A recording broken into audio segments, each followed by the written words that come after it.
News lunch box. নমস্কার, আপনি শুনছেন রেডিও মানি 9 আর এখন সময় নিউজ লাঞ্চ বক্সের। চলুন আজকের খবরের গুরুত্বপূর্ণ বিষয়গুলো এক ঝলকে দেখে নেওয়া যাক।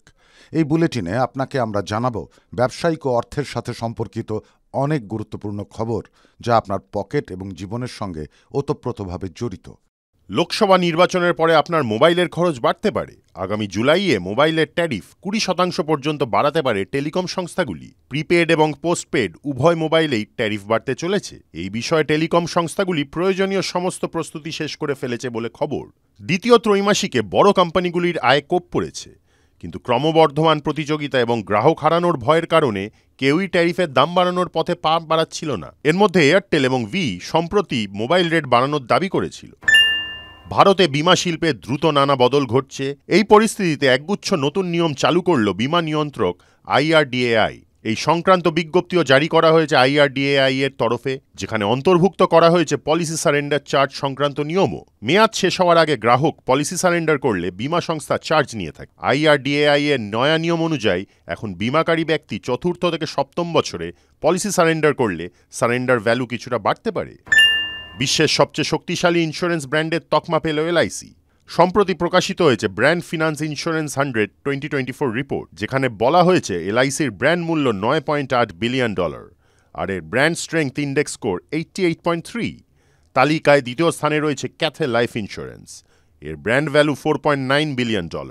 তৃতীয় অস্ট্রেলিয়া নিউজিল্যান্ডের বিমা সংস্থা NRMA ইন্স্যুরেন্স, যার ব্র্যান্ড ভ্যালু $1.3 বিলিয়ন। চীনের বিমা ব্র্যান্ডগুলিও অত্যন্ত শক্তিশালী। পিং আন, চায়না লাইফ ইন্স্যুরেন্স এবং CPIC রয়েছে এই তালিকায়। আছে জার্মানির অ্যালায়েন্স এবং ফ্রান্সের অ্যাক্সাও। প্রায় 6000 কর্মচারীকে ছাঁটাই করল ডেল টেকনোলজিস। স্টক এক্সচেঞ্জে দাখিল নথিতে এই তথ্য খোলসা করা হয়েছে। 2024 সালের ফেব্রুয়ারিতে ডেলে কর্মী সংখ্যা কমে দাঁড়িয়েছে প্রায় 1,20,000 জন। অথচ এর আগের বছরের ফেব্রুয়ারিতে প্রায় 1,26,000 জন কর্মী কাজ করতেন।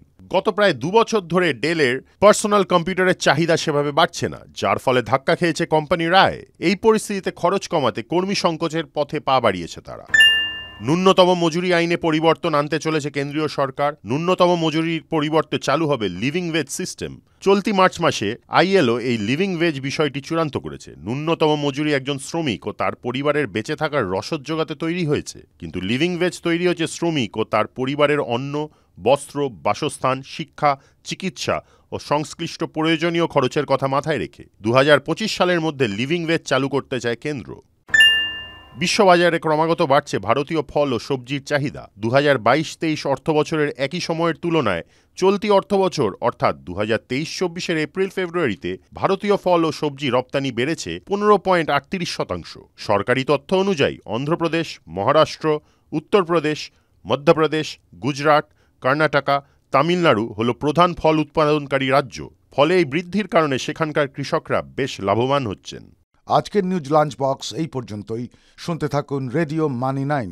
ব্যবসা এবং অর্থ সংক্রান্ত খবরের সর্বশেষ আপডেট জানতে এখনই মানি 9-এর মোবাইল অ্যাপ ডাউনলোড করুন। পাশাপাশি চোখ রাখুন মানি 9 বাংলার ফেসবুক ও ইউটিউব পেজে। News lunch box.